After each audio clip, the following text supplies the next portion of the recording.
नमस्कार मित्रों, मैं आपका दोस्त आदित्य मिश्रा अपने नए यूट्यूब चैनल शिक्षा संगम पर आप सभी का स्वागत करता हूं और आशा करता हूं कि इस चल रही महामारी में आप अपने घर में सुरक्षित होंगे और अपने परिवार के साथ स्वस्थ होंगे। तो आज हम बहुत ही इम्पोर्टेंट टॉपिक की बात करने जा रहे हैं जिसका नाम है वर्णमाला। इससे प्रत्येक कंपटीशन में ज़्यादा से ज़्यादा प्रतियोगी परीक्षाओं में ज़्यादा से ज़्यादा जो प्रश्नों की संभावना होती है वो इसी से आते हैं और सबसे इम्पॉर्टेंट टॉपिक भी माना जाता है। सबसे महत्वपूर्ण ये जो है टॉपिक है आपका। इसको पढ़ने के बाद आपका ज़्यादा से ज़्यादा पोर्शन या ज़्यादा से ज़्यादा क्वेश्चन कवर हो जाते हैं। तो आज हम इस सेक्शन में बहुत ही ज़्यादा इम्पॉर्टेंट बात करने वाले हैं और अंत में आपको कुछ बहुत सी महत्वपूर्ण जानकारियाँ देंगे जिससे कि आप वीडियो को बिल्कुल भी स्किप ना करें और पूरा देखें, क्योंकि आज का सेशन आपके लिए बहुत ही महत्वपूर्ण होने वाला है। तो अगर हम बात करते हैं वर्णमाला की, तो वर्णमाला में कुल जो अक्षर होते हैं या वर्ण होते हैं उनकी संख्या कितनी होती है? 52। कुल वर्णों की संख्या अगर पूछी जाए तो 52 होती है। लेकिन अगर पूछा जाए मूल व्यंजन कितने होते हैं, मूल व्यंजन कितने होते हैं, तो 33 होते हैं। कितने होते हैं? मूल व्यंजन 33 होते हैं। अगर स्वर पूछे जाएं तो कितने होते हैं? 11 होते हैं। तो आइए बात करते हैं 11 स्वर कौन कौन से होते हैं, मूल व्यंजन कौन कौन से होते हैं और पूरे व्यंजन कौन कौन से होते हैं। तो इसके बारे में आज हम बिल्कुल एकदम आपको बेसिक से इसको समझाने के लिए लाए हैं, क्योंकि पिछली वाली क्लास में कुछ क्लियर नहीं हो पाया था टॉपिक और कुछ लोगों ने कहा कि आपने सर नया चैनल बनाया है तो फिर से एक बार स्टार्ट कीजिए और इस बार थोड़ा सा रेगुलरिटी दीजिए, प्रत्येक को हर एक विषय को अच्छे से समझाइए। तो आइए बात करते हैं। जैसे कि आज हम बात करते हैं स्वर की। तो स्वर में क्या होता है कि स्वर में कुल जो वर्ण होते हैं उनकी संख्या 13 होती है। लेकिन अगर पेपर में पूछा जाता है कि स्वरों की संख्या कितनी होती है तो 11 लगाएंगे। कैसे? 1 2 3 4 5 6 7 8 9 10 11 और ये 2 13। तो अब इसको बहुत ही अच्छी तरीके से समझेंगे कि जो ह्रस्व होते हैं वो आ, ई, ऊ और री होता है। ठीक, ये आपके ह्रस्व होते हैं। बाकी इनको छोड़ के सभी दीर्घ होते हैं। अच्छा, अब बात करते हैं जब 13 हैं तो 11 क्यों बोलते हैं? क्योंकि ये जो अंग आहा होता है इसको अयोगवाह कहा गया है और ये स्वरों से स्वतंत्र होते हैं। और इसको अयोगवाह कहा किसने था? किशोरीदास वाजपेयी ने। पेपर में पूछा गया है। क्लियर हो गया? तो स्वरों की संख्या कितनी? 11 आप बताएंगे। अगर मूल व्यंजनों की संख्या पूछी जाती है तो मूल व्यंजन कितने होते हैं? 33 होते हैं। तो आइए अभी उसके बारे में थोड़ा सा बाद में डिस्कस करते हैं। अभी जैसे कि यूपी SSC के एग्ज़ाम में क्वेश्चन जो पूछा गया था वो पूछा गया था, अब जो है संयुक्त व्यंजन तो सभी लोग जानते हैं। तो अब पेपर वाला करता क्या है, थोड़ा सा घुमाता है कि संयुक्त व्यंजन की जगह पूछता है संयुक्त स्वर। पूछेगा कि जो निम्न में से ओ है ये किन दो अक्षरों से मिलके बना होता है या किन दो स्वरों से मिलके बना होता है। तो आ और ऊ, तो ये 4 होते हैं। इनको बहुत ही अच्छी तरीके से आप याद कर लीजिए, क्योंकि अब जो है थोड़ा सा पैटर्न मॉडरेट कर रहा है, मतलब उसको मॉडिफाई कर रहा है। तो ये हो जाएगा, जैसे ए है तो आ और ई से, अय है तो आ और ए से, ओ है तो आ और ऊ से, और औ है तो ऊ और ओ से मिलके बनते हैं। इनको हम क्या कहते हैं? संयुक्त स्वर भी कहते हैं। तो अगर पूछा जाए हिंदी में संयुक्त स्वरों की संख्या कितनी है तो 4 होती है। क्लियर हो गया? अब जो है बात करते हैं व्यंजन की। तो जब अगर मान लो कभी कभी पूछता है कि स्वरों में अनुस्वार किसे कहते हैं, तो अनुस्वार होता है अंग और विसर्ग क्या होता है? आहा। कभी कभी अनुस्वार और विसर्ग में बच्चा कंफ्यूज हो जाता है। तो विसर्ग क्या होता है? आहा, और अंग क्या होता है? अनुस्वार। हमारा स्वर यहाँ से क्लियर हो जाता है। अब बात करते हैं अघोष और सघोष। सबसे ज़्यादा क्वेश्चन यहाँ से पूछे जाते हैं कि अघोष क्या होता है। तो अघोष आपको याद रखना है, बहुत ही आसान तरीके से आपको हम समझाने जा रहे हैं। अघोष जो होते हैं, ये देखो पंक्तियाँ हैं 1 2 3 4 और 5 लाइनें हैं। तो जो अघोष होता है ये पहली लाइन और दूसरी लाइन ठीक, मतलब का च ट ता और पा, ख छ ठ थ और फा। और इसके अलावा तीनों सा क्या कहलाते हैं? अघोष। आ मतलब अघोष, तो आ से मतलब पहले आ रहा है, आ पहले आता है वर्णमाला में, तो आ से अघोष, इन दोनों का अघोष कर दिया। अब जो तीसरी, चौथी और पांचवी लाइन है, ये सब क्या कहलाएंगे? सघोष। इनके अलावा और क्या कहलाएगा? इनके अलावा जैसे हा को पूछेगा, हा क्या है, तो हा भी क्या हो जाता है? सघोष हो जाता है। पूछेगा और क्या है, तो यारा लावा, ये क्या है? ये भी अंतस्थ व्यंजन हो जाते हैं। सघोष में तुम्हारे हा और सभी स्वर आते हैं। क्या आते हैं? हा और सभी स्वर। तो अब क्लियर करते हैं, अभी सभी स्वर आ जाते हैं। अब इसमें जैसे या रा लावा है, तो अगर पूछा जाए इनसे भी क्वेश्चन, ये जितने भी टॉपिक हैं इनसे एक क्वेश्चन हर एक आपको एग्जाम में मिलेगा। ना मानिए आप प्रीवियस ईयर पेपर उठा लीजिए, तब आप हमारी वीडियो को देखें और लाइक करें। हम नहीं कहते कि आप मेरी वीडियो को लाइक और सब्सक्राइब करें, अच्छी लगे तो लाइक करें और सब्सक्राइब करें। तो अब बात करते हैं या रा लावा। तो या रा लावा में क्या होता है कि इन्हें कहते हैं अंतस्थ व्यंजन। जैसे कि मेरा एक मित्र था, उसने मुझसे कहा कि, मैंने कहा भाई इतना उदास क्यों हो, तो उसने मुझसे कहा यार लव हो गया। ठीक, तो अब क्या हुआ, तो ये आवाज़ कहाँ से आई? उसके मन से आई, अंदर से आई। तो अंदर से क्या आई? या रा ला और वा। तो अंदर का मतलब अंतस्थ व्यंजन। क्लियर हो गया यहाँ से? अब देखो मस्ती मस्ती में याद करना है और पढ़ाई करनी है। अब अगर बात करते हैं ऊष्म व्यंजन की। ऊष्म व्यंजन, जैसा कि ऊष्म का मतलब ही लग रहा है गर्मी। ऊष्म का मतलब क्या होता है? गर्मी। तो जब गर्मी होती है, लाइट चली गई, तो जैसे क्लास में लाइट चली जाती है तो लड़कियां कैसे करती हैं? बहुत गर्मी है। ठीक, तो ये जो निकल रही है ना, इसमें तीनों सा आ रहे हैं। तो मतलब जो सा है वो तीनों सा आ जाएंगे। और आखिरी में क्या कहा? गर्मी है, तो है का हा। क्लियर हो गया? और ऊष्म का मतलब गर्मी।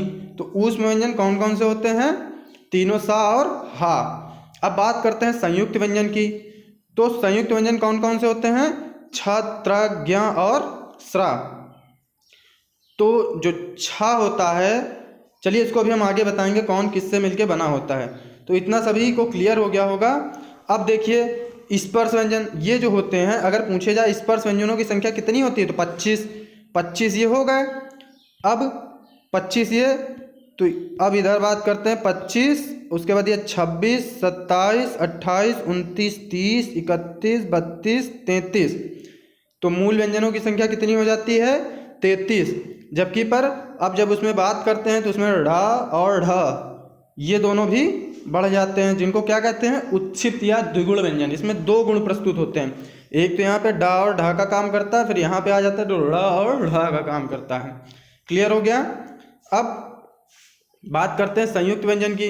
तो अब संयुक्त व्यंजन भी इसी में हो जाता है, जैसे छ, त्र, ज्ञ और स्रा। तो अब चलिए बात करते हैं नेक्स्ट टॉपिक पे, थोड़ा सा और आगे बढ़ते हैं। हमने आपको वर्णमाला पढ़ा दिया। वर्णमाला में 11 स्वर होते हैं और जो व्यंजन होते हैं वो 41 होते हैं। जो साधारण व्यंजन होते हैं, अगर पूछा जाए केवल व्यंजनों की संख्या कितनी है, तो 41। और अगर पूछे मूल व्यंजनों की संख्या कितनी है, तो 33। क्लियर? अब अगर क्वेश्चन में आ जाए निम्न में अर्ध स्वर है, क्या है? थोड़ा सा अब बढ़िया क्वेश्चन पूछता है। तो निम्न में अर्ध स्वर क्या होता है? या और वा। अगर पूछे निम्न में लुंठित है, तो लुंठित वर्ण क्या होता है? रा। और अगर पूछ ले निम्न में पार्श्विक है, तो पार्श्विक में क्या होगा? ला। ये पूछा गया क्वेश्चन है, क्योंकि लुंठित और पार्श्विक में बच्चे कंफ्यूज हो जाते हैं। तो लुंठित रा है, पार्श्विक ला है। अंतस्थ व्यंजन यारा लावा आपको हमने बता दिया बहुत ही अच्छी तरीके से। अब अगर हम बात करते हैं संयुक्त व्यंजन की, तो जो भी संयुक्त व्यंजन होते हैं, जैसे छा है, तो छा में का और सा आ रहा है। सा कौन सी है? मूर्धन्य सा। ठीक, ऋतु रसाणाम मूर्धा। तो ये जो सा होता है ये मूर्धन्य सा है। तो का और सा से मिलके क्या बनता है? छा। लेकिन एक चीज़ याद रखिएगा, जैसे छा लिखते हैं तो इसमें जो का होगा धन खटकोड़ वाली सा होगी, तो का में केवल हलंत लगेगा, दूसरे में नहीं लगेगा। पहले ही चीज़ ऑप्शन देगा तो कहो किसी में दोनों में लगा दे, किसी में ना लगाए तो किसी में सा में लगा देगा, लेकिन किस में लगता है? केवल का में। दूसरा अगर पूछा जाए तो इतना क्लियर हो गया सभी को। इसी तरीके से त्रा में हो जाता है ता और रा, ज्ञा में हो जाता है जा और या, और श्रा में क्या हो जाता है, ये हो जाती है तालव्य सा और रा। हो सकता है यहाँ पे सा में भी परिवर्तन कर दे, तो सा को भी ध्यान देना कौन सी सा कहाँ बन रही है। अब अगर पूछा जाए उच्चारण स्थान के आधार पर अगर हम बात करें तो का के बाद निम्न में से कौन सा वर्ण आएगा, तो का के बाद हमारा छा आएगा, क्योंकि का इसमें क्या है शामिल है। तो उसके आधार पे अगर बात करते हैं तो छा आता है। ता के बाद क्या आएगा, त्रा आएगा। वो ऑप्शन के अनुसार हो जाएगा, इसको समझने प्रयास, क्योंकि ता है इसमें तो ता के बाद क्या आएगा, त्रा दे सकते हैं, किसके उच्चारण स्थान के आधार पे। क्लियर। अब अगर पूछे काकल्य ध्वनि किसे कहते हैं, क्या चीज, काकल्य ध्वनि, तो काकल्य ध्वनि किसे कहते हैं, हा को। ये भी हमें 1-2 बार पेपर में मिला है। अब अनुस्वार और विसर्ग हमने अभी बताया था, अनुस्वार किसे कहते हैं, अंग को, और विसर्ग किसको कहते हैं, आहा को। और इसको अयोगवाह, इन दोनों को मिला के क्या कहते हैं, अयोगवाह। और अयोगवाह किसने कहा, किशोरीदास वाजपेयी ने। अब जैसे संस्कृत में बात करते हैं तो अयोगवाह के अलावा 2 और बढ़ जाते हैं, मतलब अनुस्वार विसर्ग उसमें तो 2 हो गए, इसमें 2 और हो जाते हैं। एक हो जाता है उपधमानी और दूसरा होता है जीवामूली। क्या हो जाता है, उपधमानी जीवामूली। तो उपधमानी में पा और फा, जबकि जीवामूली में क्या आता है, का और खा, जबकि इनके ऊपर जो ये है चंद, ये लगाना जरूरी है। तो संस्कृत में कितने हो जाते हैं, अयोगवाहों की संख्या 4 हो जाती है। कौन कौन से, अनुस्वार विसर्ग तो होते ही हैं, और उपधमानी और जीवामूली बढ़ जाते हैं। तो संस्कृत में पूछेगा तो 4, हिंदी में पूछेगा तो 2।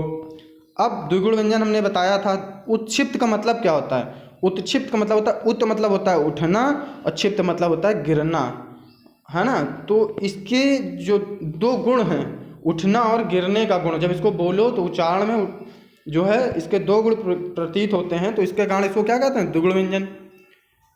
अभी जैसे कई सारे पेपर में द्वित्व व्यंजन भी आजकल पूछा जा रहा है। तो द्वित्व व्यंजन में क्या होता है कि जब किसी स्वर रहित वर्ण के बाद, जब किसी स्वर रहित, जैसे यह ला, आधी ला है तो इसमें स्वर नहीं है, ये स्वर रहित है, इसमें स्वर हो जाएगा। जैसे पूरी ला लिखेंगे तो ला हलंत और धन आ, जैसे ये ला है तो ला और धन आ, तो इसमें ये हलंत लगेगा।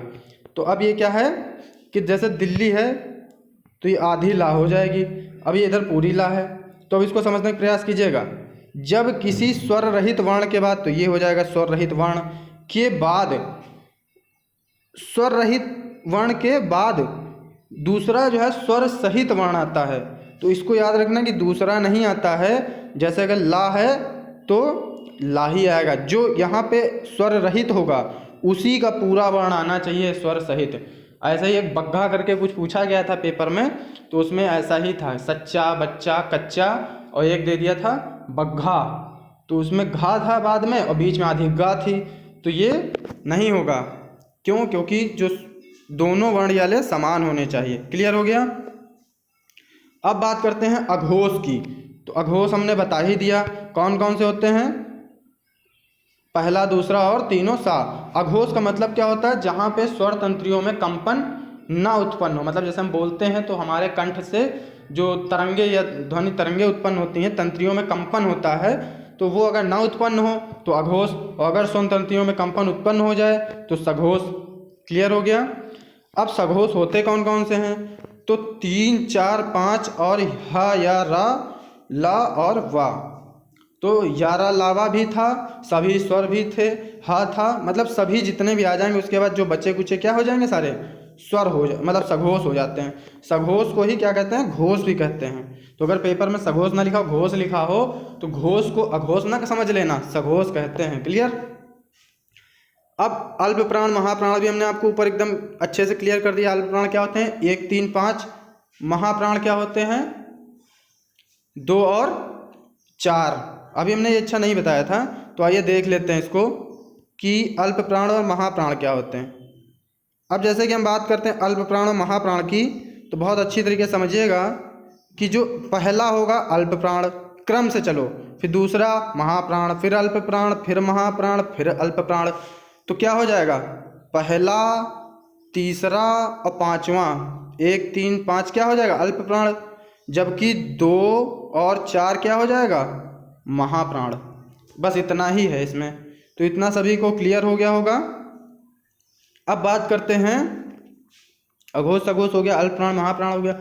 आगत व्यंजन, आगत व्यंजन जिसमें कि मतलब जो बाहर से लिए गए विदेशी शब्दों को हम आगत व्यंजन भी कहते हैं। ठीक, अब जैसे कहीं कहीं पे बिंदी लगी होती है तो उसको बिंदी नहीं बोलते हैं, उसको बोलते हैं हिंदी में नुक्ता, और जो उड़ंकीरा होती है उसको कहते हैं रेफ। क्या कहते हैं? रेफ।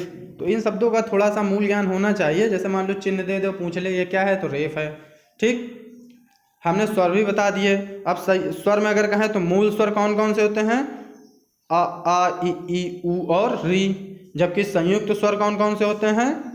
ये ए ऐ ओ और औ। इनका मिलना भी हमने ऊपर बता दिया है।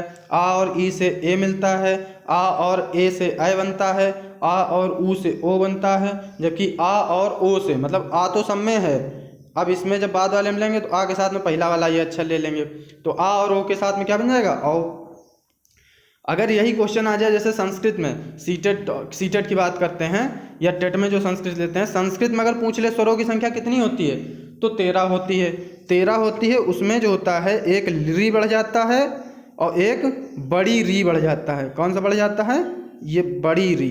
ठीक, ये नॉर्मल, ये बड़ी री बढ़ जाता है। क्लियर हो गया?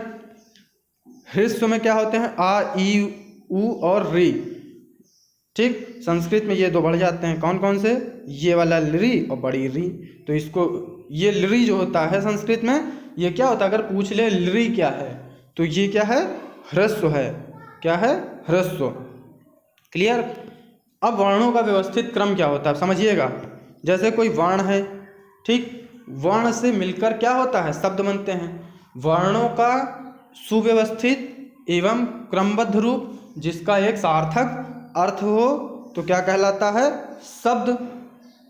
लेकिन अब शब्द और पद में क्या अंतर होता है, बहुत अच्छी तरीके से समझिएगा। पिछली वीडियो में हमने थोड़ा ये चीज़ गड़बड़ कर दी थी शायद बताने में, तो इसको आज अच्छे से समझिएगा कि शब्द और पद में क्या अंतर होता है। जैसे लिखा है राम जाता है, ठीक, तो राम जाता है। अगर हम केवल राम को देखें, केवल राम को देखें तो ये शब्द है। ठीक, समझ में आया कि नहीं? राम एक क्या है? शब्द है।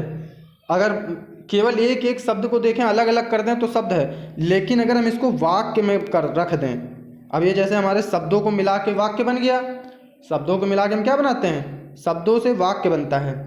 लेकिन जब वाक्य में एक एक शब्द को देखते हैं, मतलब कहने का ये है कि जब शब्द को वाक्य में रख दिया जाता है तो वो पद कहलाने लगता है। अब ये राम क्या है? पद है, क्योंकि ये लिंग वचन का बोध करा रहा है। जैसे राम क्या है? पुल्लिंग है, तो ये पुल्लिंग होने का बोध करा रहा है। तो ये जो होता है एक बहुत ही मूल अंतर होता है शब्द और पद में। फिर इससे वाक्य बनता है। वाक्य से क्या बनता है? अनुच्छेद बनता है। अनुच्छेद से कहानी बनती है, कहानी से पाठ, और पाठ से पुस्तक का निर्माण होता है। अब जैसे 3 प्रकार की सा होती है, दंती सा, मूर्धन्य सा, तालव्य सा, तो ये तो आपको पता ही होगा। अगर क्वेश्चन में कहे संस्कृत में मूल स्वर कितने होते हैं, तो 5। मूल स्वर कितने होते हैं? 5। आ ई उ री और ली भी जुड़ जाता है। तो अब इसमें अगर पूछे कि महेश्वर सूत्र कौन कौन से होते हैं, तो 0, 9, मतलब कि 9 होते हैं। जैसे कि आ से लेके कहाँ तक? चा तक, आयुड़, ऋलिक, एओंग, एओच। तो इसमें कितने स्वर हो जाएंगे? 9 स्वर आते हैं। और संस्कृत में अगर पूछे कुल स्वर कितने होते हैं, तो 13 होते हैं। क्लियर हो गया? पूछे महेश्वर सूत्रों के अनुसार स्वर कितने होते हैं, तो 9। संस्कृत में मूल स्वर कितने होते हैं? 5। संस्कृत में कुल स्वर कितने होते हैं या स्वर कितने होते हो, तो 13। जबकि वह हिंदी में कितने होते हैं? 11। यह अंतर बहुत ही बेसिक इनको करते चलिएगा, क्योंकि 2 विषय में सब कॉमनता ही है, तो कोई बात नहीं। आज हम आपको बताने जा रहे हैं कि आपका डेली से टाइम टेबल क्या होने वाला है। आपको रोज़ इसी विषय पे, इसी समय पे वीडियो प्रोवाइड कराई जाएंगी, जिससे अब जैसे कि इसके पहले वाले जिसमें चैनल में हम थे, तो उसमें कुछ समय का समझ में नहीं आता था, तो उसी को जो है इसी वजह से थोड़ा सा गड़बड़ हुआ। बाकी विक्की सर आपके बहुत अच्छा पढ़ाते हैं, और भी जो भी टीचर थे उनका पूरा अथक प्रयास रहता था, लेकिन थोड़ा सा हमने कुछ लोगों को कहने पे अलग चैनल बना लिया। पर्सनल है तो कोई दिक्कत नहीं, आप लोग इसमें आराम से पढ़ें, समझें, और जो भी ना आप कमेंट में करके पूछ सकते हैं। अब जैसे टाइम टेबल की बात करते हैं, तो टाइम टेबल में संडे को आपको हिंदी रहेगी, जैसे कि हमने आज से शुरू कर दी हिंदी। तो अब इसमें हिंदी पढ़ेंगे। संडे को क्या रहेगा, हिंदी। और संडे को जो है इवनिंग वाले बैच में हम कोशिश ये करेंगे शाम को कि इम्पॉर्टेंट लगभग 50 से 100 क्वेश्चन कराए जाएं।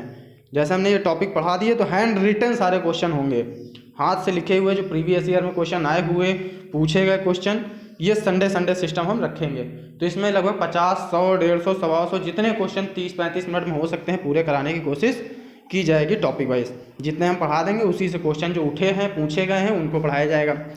मंडे को बात करते हैं तो हिंदी रहेगी और आपकी बायो रहेगी। बायो में आपका कोशिका से हम फिर से शुरू करेंगे एकदम बेसिक से। अब थर्सडे की अगर बात करते हैं तो हिंदी रहेगी और बायो रहेगी, 2 दिन बायो हो जाएगी। वेडनेसडे को भी हिंदी रहेगी और उसके साथ में मॉडर्न हिस्ट्री, आधुनिक भारत का इतिहास, क्योंकि देखा जाए तो एंशियंट हिस्ट्री और मिडिवल हिस्ट्री से क्वेश्चन बहुत कम पूछे जाते हैं। तो मिडिवल हिस्ट्री के जो क्वेश्चन होते हैं, जो मध्य भारत है, तो उसमें क्वेश्चन को सेलेक्टेड ही पूछता है। अगर 500 क्वेश्चन की अगर एक सीरीज़ तैयार कर लो छांट के बढ़िया प्रीवियस ईयर के प्लस जो आने वाले हैं जो इंपॉर्टेंट हैं, तो 500 से ज़्यादा क्वेश्चन नहीं बनते, वही घुमा के पूछे जाते हैं। जैसे सबसे पहले गुम्बद का निर्माण किसने करवाया, तो इल्तुतमिश ने कराया। किसके समय में सबसे ज़्यादा सोने के सिक्के चले, तो गुप्त काल में चले। तो यही सब चीज़ें क्वेश्चन जो है रिपीट किया जाता है मिडिवल हिस्ट्री में। लेकिन मॉडर्न हिस्ट्री आज के समय में सबसे ज़्यादा प्रश्न इसी से पूछे जाते हैं। ठीक, अब अगर बात करते हैं थर्सडे की, थर्सडे को पॉलिटी शुरू करेंगे और मॉडर्न हिस्ट्री को कंटिन्यू रखेंगे।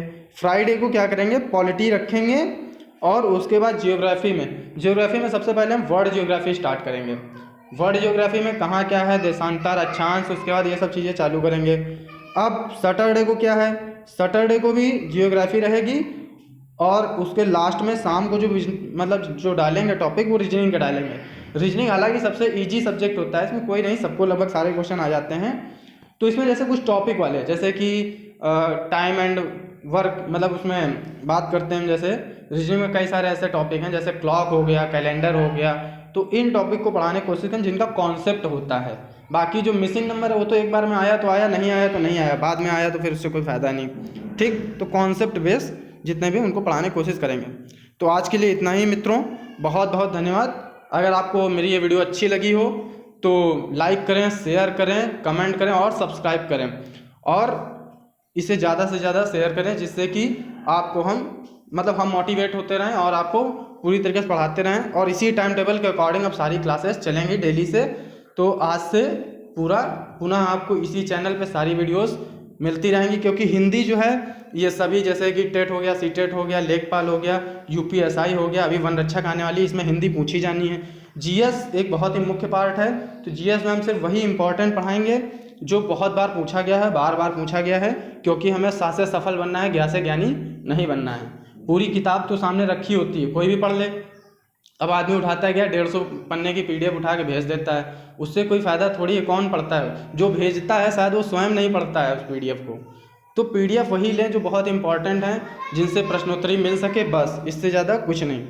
तो अब बात करें अगले वीडियो में। बहुत बहुत धन्यवाद, नमस्कार मित्रों।